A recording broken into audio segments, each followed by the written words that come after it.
ನಮಸ್ಕಾರ. ಆಯಿತು, ಹರೀಶ್ ರಾಯ್ ಅವ್ರನ್ನ ಪಂಚಭೂತಗಳಲ್ಲಿ ಲೀನ ಮಾಡಿ ಬಂದಿದ್ದೀವಿ. ನನ್ನ ತಂದೆ ತಾಯಿ ಇದೇ ಮಾಡಲಿಲ್ಲ, ಅವ್ರು ಇದು ಮಾಡ್ಬೇಕು ಅನ್ಸುತ್ತೆ, ಅದಕ್ಕೆ ಇಲ್ಲಿವರೆಗೂ ಬಂದೆ. ಆ್ಯಕ್ಚುಲಿ ನಮ್ಮ ಬ್ರಾಹ್ಮಣರು ಇದರಲ್ಲಿ ನಾವು ಇದಕ್ಕೆ ಬರಲಿಕ್ಕಿಲ್ಲ ಸ್ಮಶಾನಕ್ಕೆ. ಅವರನ್ನು ಅಲ್ಲಿವರೆಗೂ ಕಳಿಸ್ಕೊಡ್ತೀನಿ ಅಂತ ಮಾತು ಕೊಟ್ಟಿದ್ದೆ, ಅದಕ್ಕೆ ಬಂದಿದ್ದೀನಿ. ನಾವು ಇರುವಾಗ ಚೆನ್ನಾಗಿ ನೋಡ್ಕೊಂಡಿದ್ದೀವಿ, ಆ ತೃಪ್ತಿ ನಮಗಿದೆ. ಅವರು ತೃಪ್ತಿಯಾಗಿ ಹೋಗಿದ್ದಾರೆ. ಅದೇ ಮಕ್ಕಳನ್ನು ಇವಾಗ ಹೆಂಗೆ ಕಂಟ್ರೋಲ್ ಮಾಡೋದು ಅಂತ ಗೊತ್ತಾಗ್ತಾ ಇಲ್ಲ.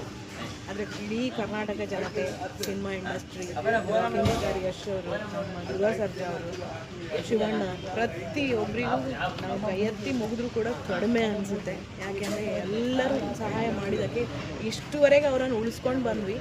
ಕಲಾವಿದರಿಗೆ ಯಾವತ್ತೂ ಸಾವಿಲ್ಲ, ಕಲಾವಿದರು ಸಾಯಲ್ಲ. ಅದರಿಂದ ನಾವು ಇನ್ನೂ ಜೀವಂತವಾಗಿ ಅವ್ರನ್ನ ಇಟ್ಕೊತೀವಿ ಮನಸ್ಸಲ್ಲಿ, ಅವರ ಆದರ್ಶದಲ್ಲಿ ಎಲ್ಲ. ಮೀಡಿಯಾದವರಿಗೆ ಪ್ರತಿಯೊಬ್ಬರಿಗೂ ನೆನೆ ಯಾರ್ಯಾರು ನಮಗೆ ಸಹಾಯ ಮಾಡಿದರು, ಇಷ್ಟುವರೆಗೆ ಯಾರ್ಯಾರು ಸಹಾಯ ಮಾಡಿದರು ಎಲ್ರಿಗೂ ನಾವೊಂದು ಕೃತಜ್ಞತೆ ಜೀವನ ಫುಲ್ಲು ಇಟ್ಕೋತೀವಿ.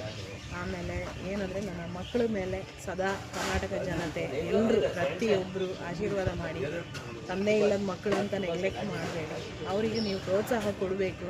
ಯಾರು ಇಂಡಸ್ಟ್ರಿಗೆ ಬರ್ತಾರೋ ಗೊತ್ತಿಲ್ಲ, ಆದರೆ ಅವರಿಗೊಂದು ಆಸೆ ಇತ್ತು ನಮ್ಮ ಮನೆಯವರಿಗೆ, ಮಗ ಇಂಡಸ್ಟ್ರಿಗೆ ಬರಲಿ ಅಂತ.